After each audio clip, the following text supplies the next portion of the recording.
Meaning of Ian Fleming. Ian Fleming. Ian Fleming. Ian Fleming. Ian Fleming.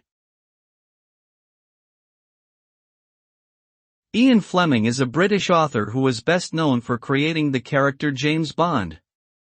Born in 1908, Fleming worked as a journalist and served in British naval intelligence during World War II.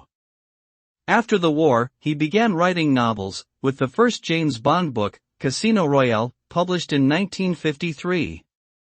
Fleming went on to write a total of 12 Bond novels and 2-story collections before his death in 1964. His creation of the iconic spy has had a lasting impact on popular culture, inspiring numerous films, TV shows, books, and other media.